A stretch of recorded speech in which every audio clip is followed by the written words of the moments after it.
I have been known to say that I am busier than a one-legged man in a butt-kicking contest. Except I don't always say but. But it's with like YouTube. We got to make sure we aren't saying anything like that in the first minute and a half. Absolutely. In many cases, I realize that is self-inflicted. You look at me like, yeah, I know you do that to yourself all the time, Josh, you moron. I'm not saying a word. You don't need to. You don't need to. But we are going to have to say some words in a bit, because are you working on your business, or are you just working on busyness? As soon as you sent me that, I was like, yeah, we're doing this. Yep. Speaking of which, let's do this. Stay tuned. She's the CEO. He's the marketing and operations guy. If it's broken, you need the business fix. Okay, we're supposed to banter, because that's what I have here on the script. Yep. And I wanted to throw a curveball at you, because normally I'm like, hey, what are you excited about? What's going on? The look on your face. I love surprises. I know. That's why I'm doing this. Graduate of Leadership Ohio, Torchbearers, Leadership Akron, Goldman Sachs 10,000 Small Businesses, Scalerator NEO, and Community Leadership Institute.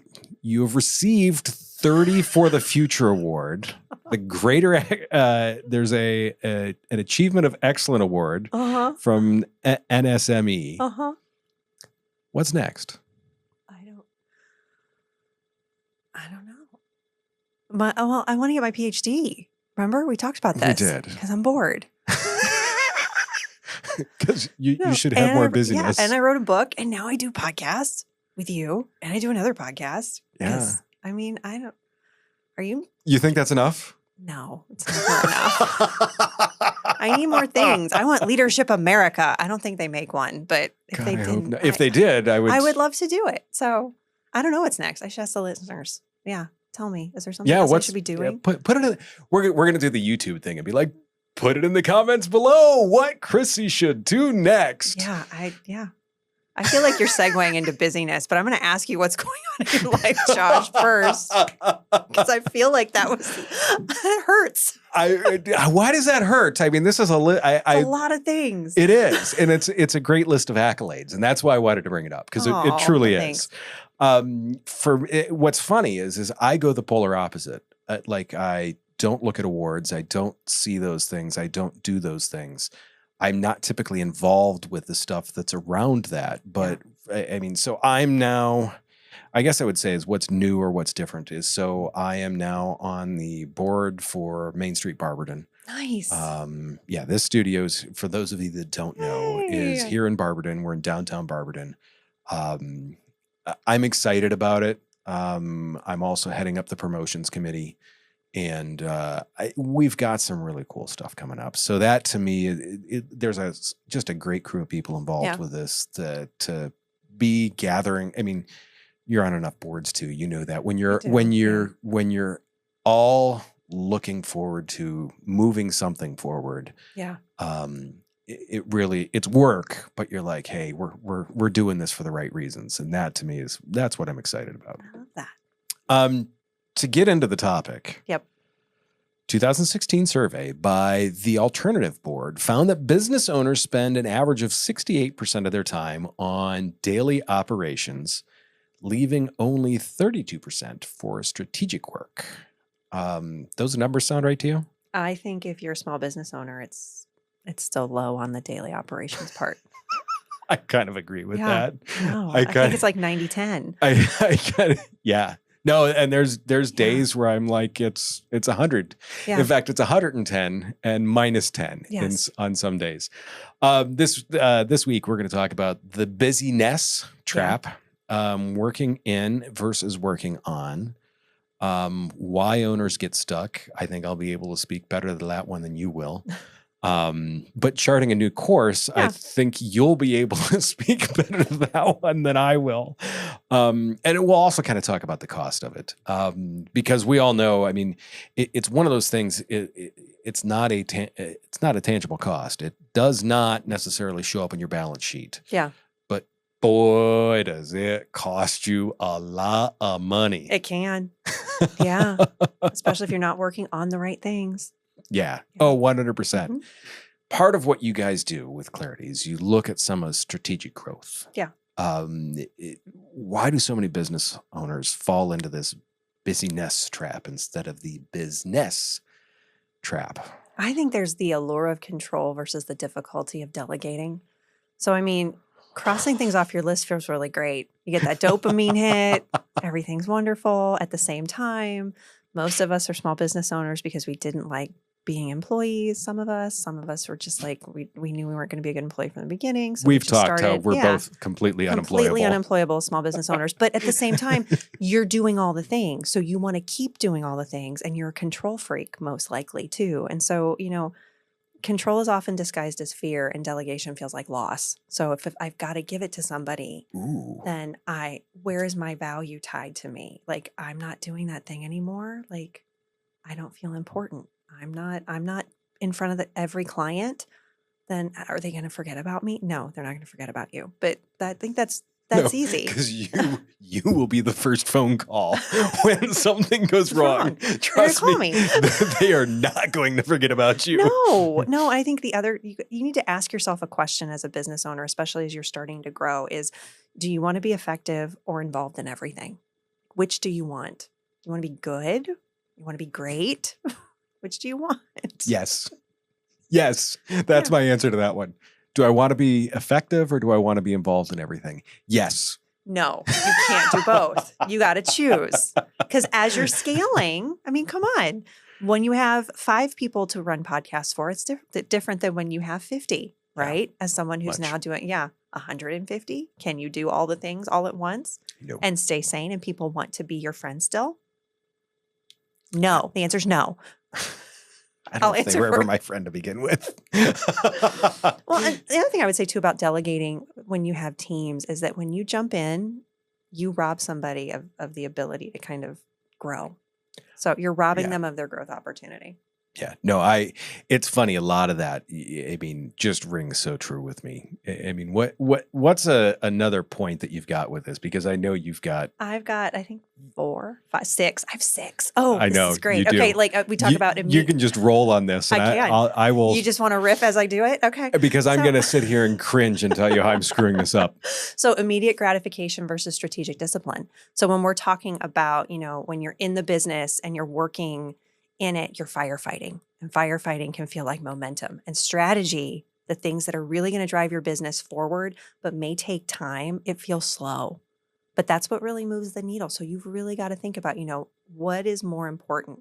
Should I be working on this project? Like for me, I'm working on designing some curriculum right now. Should I be working on the curriculum design, or should I be working on like our social media post for tomorrow?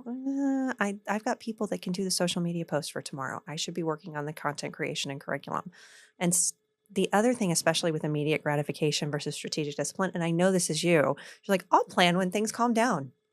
I'll do my website when things aren't busy. No, you won't. No, that equals never. I actually came up with a good analogy for you when you're talking about the strategy feels slow and the firefighting feels like momentum. Because to me, that was a really good one. The thing that popped into my head was a boat. Oh, okay. You can sit there and you can polish the chrome on the boat and you can see what you're getting done. Yeah. Unfortunately, that boat is halfway underwater. Oh. As you're bailing that boat out, as you're using a bucket to bail that boat out, so the boat can rise. Yeah. You don't necessarily see that progress because whatever bucket you just took out, the water fills back in there. Yeah. Now, over time, after you take 100 buckets out, the boat's higher in the water. Yeah. But you didn't necessarily see it happen. Whereas if you're just up there polishing the chrome, you can see it. You can see what you're doing. And that to me is like that's what makes the strategy tough, because it's like, okay, this is this bigger thing, and or digging in sand. I mean, it just fills back in that hole. Are you moving sand? Yes. But it fills it back in. Yeah. And I think some of that comes with, fear of the unknown versus strategic overwhelm. So, most people aren't avoiding strategy. They're afraid of it because they don't know what to do with it. So we confuse the ambiguity of like, I don't know, with impossibility, which is I can't do it. So it's really important that, strategic planning is a muscle. You've got to use it.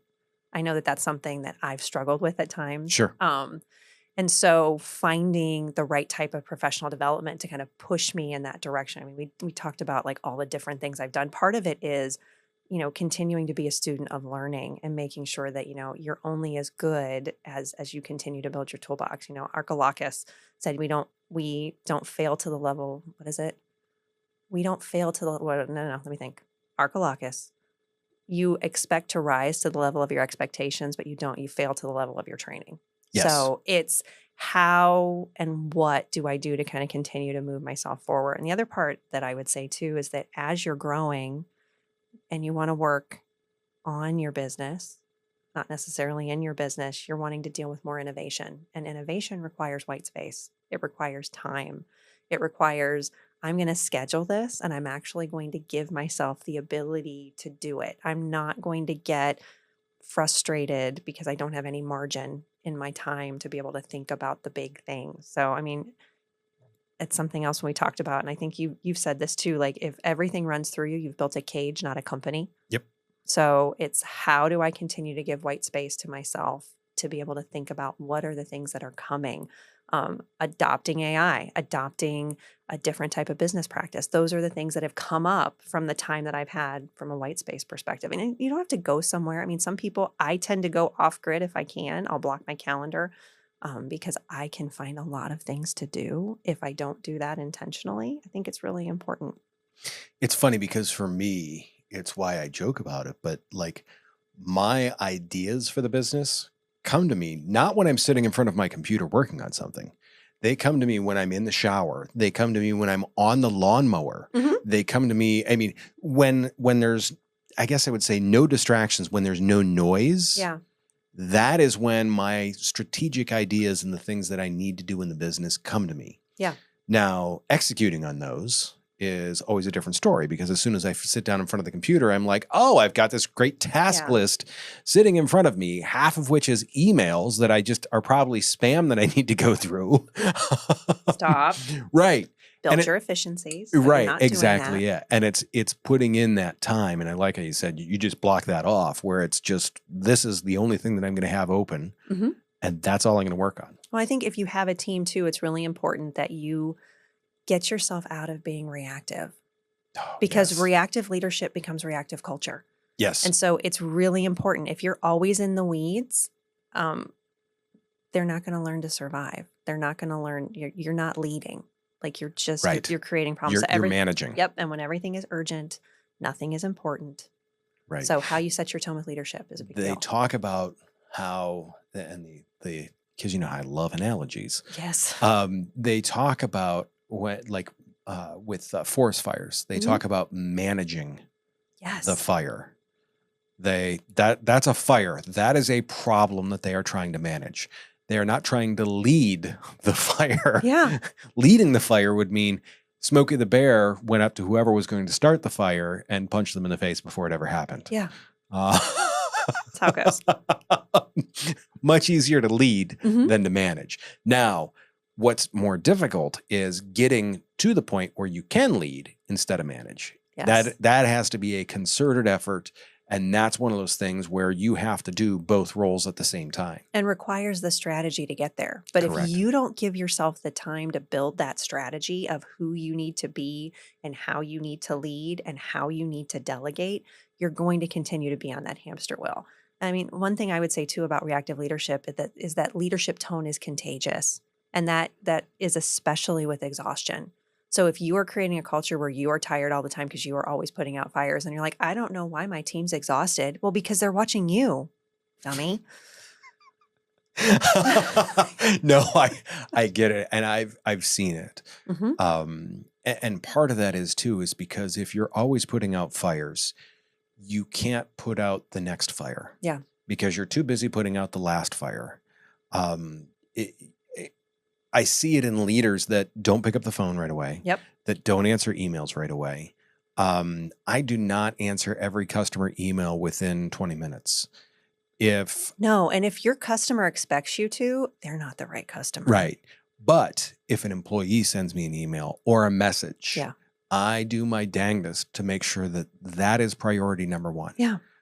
Because now I am doing my best to lead them instead of just manage. And you make a really good point, and one about like busyness undermines people. Mm-hmm. So if you are too busy to respond to your people, and it can also, busyness can also be a negative HR strategy. So if you're, a negative HR strategy, which is code for don't do that. You can't grow people you don't spend time with. You can't grow people that you don't respond to in email, that you don't have meetings with, that you don't do coaching with. Performance issues oftentimes start with lack of feedback. We talked about that several times with like terminations and how to exit, how to say goodbye, that, oftentimes it's our fault as the business leader. We were too busy to clarify expectations for the people that we really want to be able to hand our work off to. It's oftentimes those performance issues happen because of lack of feedback, not necessarily lack of intent. And so, missed coaching, skipped onboarding, that's culture rot. It's going to be a slow drip to kind of destroy your organization. And then you're even more busy. Yeah, culture rot. I haven't heard you use that term before. No, I guess. It's a good one. I know. I like it. I was going to say I've used it in the past, but I don't think I've used it in the term of this podcast. And it's culture rot. If you're going to do the slow things, if you think about like how mold grows, it's not all of a sudden. It happens slowly over time until it overtakes and you can't do anything with it. So do the preventative maintenance with your organization. Check in with your people when you're going to start figuring out what the strategy is to offload and delegate your tasks. Create some of those standard operating procedures and then train people over and over and over again. And the time that you spend with them, also make sure that you're holding the tone and tenor of who you want to be as a business leader. If you're acting like a firefighter or you're constantly pulling your hair out and you're frustrated and you wonder why people don't feel peace around you, it's kind of easy, but sometimes we need the HR person or a consultant or another business leader to kind of call us out on it. So, people need presence. They don't need you to be perfect. No. They need you to be present. They need you to be there. They need you to be focused on the things that are going to help them be able to do their job, which is helping make the business stronger. That's the other thing that I would say, Josh, too, is as a business leader, the best thing that you can do for your people, because I think oftentimes as small business leaders, we get attached to our people and we're like, I am working so that they have jobs too. Well, if you're not working on the business to make the business stronger, you're not serving your people the way that you truly want to serve them. The best way for you to take care of your people is to make sure that your business is wildly successful. And you can't do that if you're in the weeds all day. No, because you have, I love how you say the best way to help them is to be wildly successful. Mm-hmm. Because then when we get a downturn, when there's an issue, yes, they're like, okay, we're safe. Yes. How do we help? They're not going to be out of a job. They're not going to be right. And like you said, they approach you with how do I help? Mm-hmm. It's interesting because to me, there's something that like when I was looking at setting this episode up and we were talking about this, you may notice a theme here. First off, I'm big on, and so are you, on documented processes and systems. Please. If my editor if she decides she's up and done editing, maybe her internet connection goes out, whatever, I can pull someone in tomorrow. Yeah. Would it be a rough transition? Sure. Absolutely. But once again, all the processes are there. They're going to know exactly what to do and they're going to be able to execute on it. So anyone would be able to do that.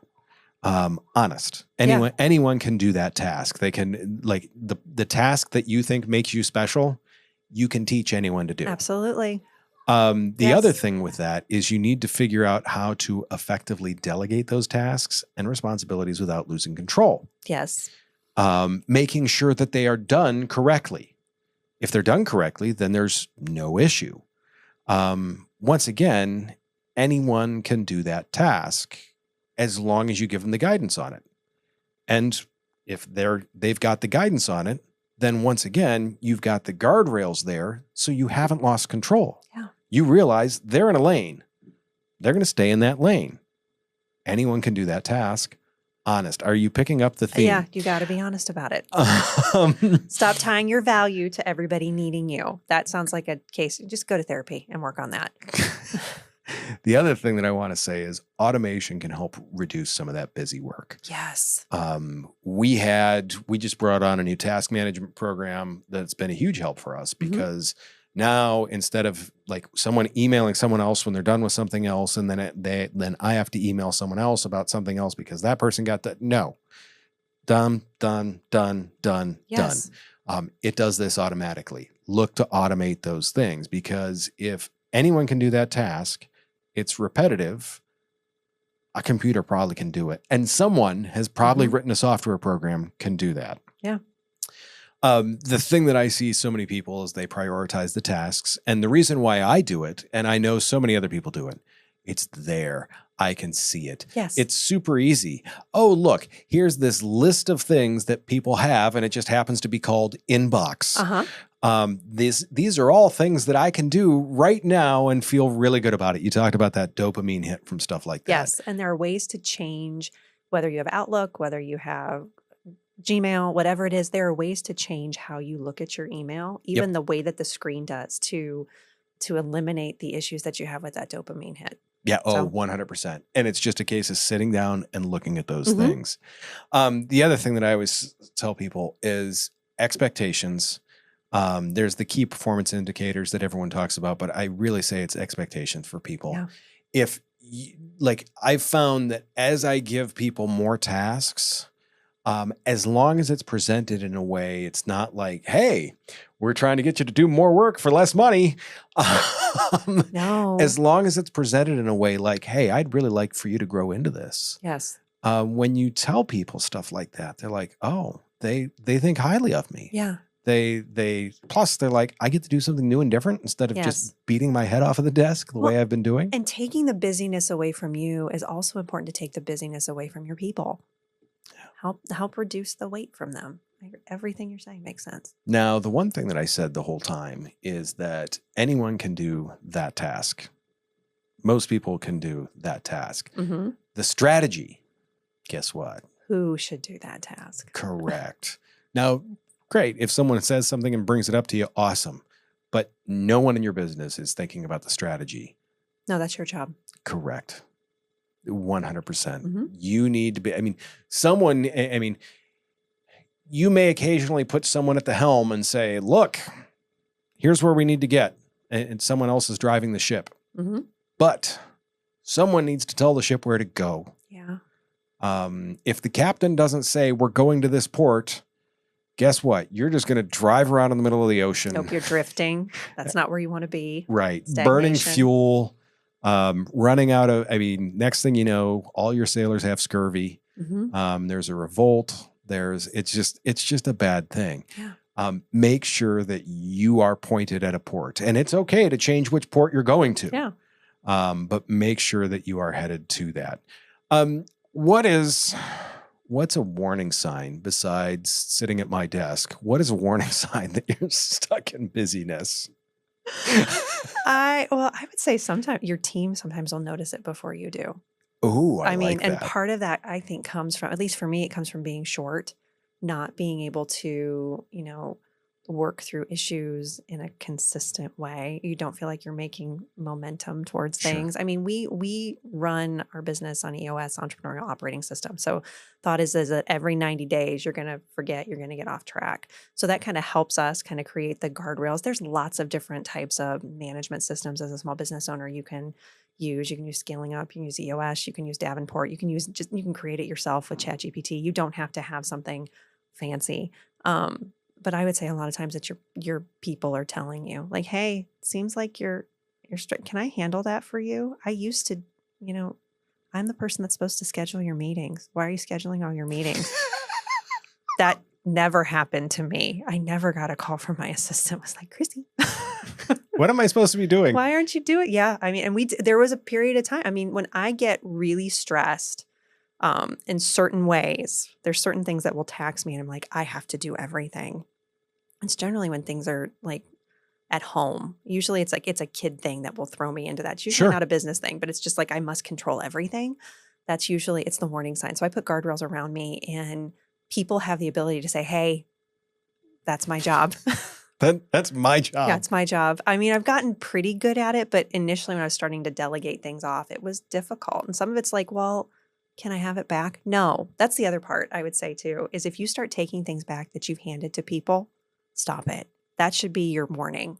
Like, oh, there's a big issue with, I mean, there's so many issues with that, because if you're taking it back, you have to look at why. Yes. Are you taking it back because you want it? Or are you taking it back because they're screwing it up? If they're screwing it up, then we have to look at, is because you've got wrong expectations, or are they getting worse? Well, and if they're not screwing it up and you're taking it back, the message that it's sending to the individual on your team is that I'm not good at my job, or they don't 100%. trust me. And if you have someone who's a high performer and all of a sudden you're taking it back and you don't communicate why, which should really just be because I was being dumb, or I'm the problem, it's me. If you're doing that, you're creating a problem for that individual. They're not going to stay. No. So you de-delegate, chances are you're going to lose a person. And it's funny because it is that for someone like myself too, if I when I was an employee, if they took a task away from me, I thought, oh, the end is nigh. Yeah. Like your email all of a sudden doesn't work. Right. How come my email doesn't work? Technical issue. We'll fix it. By the way, could you come into my office? I can't get my calendar. Why don't I have access to the customer database? Right. This is so weird. This is weird. Yeah. Right. Yeah. So they start thinking, I'm headed for the door. Yeah. And maybe they start looking. So this is one that I was really excited to ask you about. Oh boy. The challenge, I mean, I know what the challenge is. I'm the operations guy. You're more directed towards the visionary. You're strong operationally, but you have more of the visionary side. What's the way to shift? How do you start to look at that? Because it's funny to me. Like, we talk about it. I am my best when I am looking 2 weeks out. How do we get everything done between now and 2 weeks out? Yeah. We know some other individuals that can't see anything within the next 10 months. If it's within the next 10 months, they can't see it. Now, 10 months to 10 years, they're rock stars. How do you start to shift into that gear? Yeah, I think part of it is, you've been wired to do it all, but you have to remind yourself that what got you to where you are now is not going to get you to the next step. Ooh, I like that. So shifting to visionary work, and it's something that, Josh, I will say, I was not originally wired to do the work that I'm doing now. I had to learn how to do it. And so I've gotten some additional training. I mean, did 10KSB, did Scalerator, did all of those things. And now I work too with Strategic Coach. And so it helps me once a quarter go away for a day and really start thinking about what are the things that we need to do to move the business forward. So I think it's about flexing that muscle. So if you can't start, well, I don't want to pay somebody and I don't want to go away for a day. Okay, can you go away for 90 minutes? It's really starting to kind of give you the flexibility and thinking of like, how do I do this? How do I delegate effectively? And then as I'm thinking about my business, I want to kind of dream about it. So in 12 months, what does it look like? And don't think about, well, I'm going to have this many clients. No, what does your day look like? In 5 years, what do you want your day to look like? Do you want to be doing exactly the same thing that you're doing right now? If the answer is yes, then don't change anything. But if you want to be in a bigger environment, I want to be speaking to crowds of people. I want to be training and running a $5 billion company. That's going to be a very different conversation, very different thought of where you need to be to kind of get yourself to the next step. So I think giving yourself permission to dream is something that's really important. And if you don't have that capacity, you're like, I don't have that skill, find somebody who can teach it to you, because there's a lot of different coaches and consultants that would be happy to help you in that space. And that's my thought. When I'm deficient in something, I'm going to look and figure out what I need to do to get better at it. Interesting. I like that. What is, and I love all those tips, and I'm going to go home and start reading on that, some of that. And locking out pieces of my calendar, which is going to be so It's tough. just start with 90 minutes. You don't have to go a whole day. Just start with 90 minutes. I may start with 90 seconds. No, that's not enough. Baby steps, Maybe baby steps. 30 minutes, 30 minutes, 3 times in a day. So it's a total of, like, you can do this. I'm like Bill Murray, and what about Bob? Baby step onto the sidewalk, baby step into the street. I feel good. I feel great. I feel wonderful. I feel good. I feel great. I feel wonderful. You can do this. Overcoming that resistance to delegation. Yeah. I've gotten much better about it. I feel great about it now, and it's not that I feel good. I feel great. I feel wonderful. What's your advice to someone that's going to do that? Besides suck it up. Well, that. Suck it up. I mean, letting go doesn't mean losing control. Sure. It's still your business. You are getting people to come in to be the caretakers of your business. It's transferring clarity. So your job is to equip and trust, not hover and rescue. Oh, I like that.